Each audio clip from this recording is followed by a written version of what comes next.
कांग्रेस सांसद गौरव गोगोई ने कहा कि कांग्रेस और विपक्षी दलों ने अडानी और प्रधानमंत्री मोदी के बीच गहरे संबंधों का सबूत दिखाया और प्रश्नकाल में टीएमसी सांसद ने साबित किया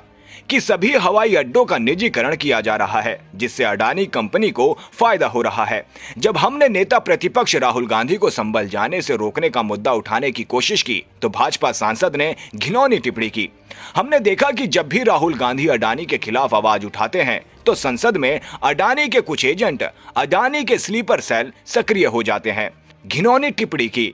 हम मांग करते हैं कि ऐसी टिप्पणी करने वाले सांसद माफी मांगे और अध्यक्ष इसके खिलाफ कार्रवाई करें। आज आपने देखा कि सुबह कांग्रेस पार्टी और विभिन्न विपक्षी दलों ने मोदी और अडानी के बीच में जो गहरी संपर्क है, जिसका प्रमाण ये दृश्य है जो हमारे स्टिकर पे है, जैकेट पे हमने लगाया है, इसका प्रमाण आज हमने जब पूरे इंडिया अलायंस के विभिन्न नेताओं ने जब ये प्रमाण हमने दिया और प्रश्नकाल में टीएमसी के सांसद ने साबित किया कि अभी तक जितने भी एयरपोर्ट को प्राइवेटाइज किया जा रहा है सबका फायदा एक अडानी कंपनी को हो रहा है। ये खुद मंत्री ने आज कबूल किया कि हाँ, एक आदमी का ही फायदा हो रहा है, एक का ही विकास है, एक है तो सेफ है।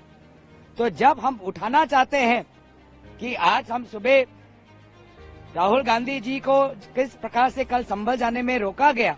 शांति और अमन के पैगाम जो वो देना चाहते उस पे भाजपा के प्रशासन ने रोक लगाई। जब वो मुद्दा हमने उठाने की कोशिश की तब आदरणीय अध्यक्ष महोदय ने भाजपा के एक सांसद को अब घिनौनी बातें रखने का अवसर दिया। पूरी तरीके से डेफेमेटरी जो बातें बाहर नहीं कर सकते क्योंकि उनको पता है कि डेफेमेशन का केस लग जाएगा, जेल जाना पड़ेगा, इसलिए सदन के अंदर बोलते हैं। और सदन के अंदर हमने देखा है इससे पहले भी कि जब जब राहुल गांधी जी अडानी के खिलाफ मुखर होते हैं तो अडानी के कुछ एजेंट्स आज भारत के संसद में हैं और वो प्रखर हो जाते हैं।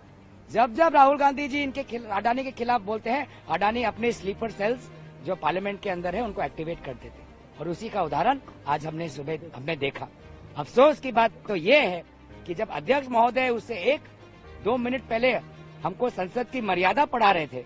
संसद की मर्यादा का पाठ पढ़ा रहे थे, उसी पाठ को फेंक कर उनके बीजेपी दल के सदस्य ने फेंक दिया और एकदम घिनौनी बातें उन्होंने रखी। हमने आदरणीय अध्यक्ष महोदय से बात की इस विषय पर और हमारा साफ ये ख्वाहिश है कि वो सदस्य अपनी बातों को वापस ले, माफी मांगे और अध्यक्ष महोदय इस विषय पर एक सख्त स्टेप ले।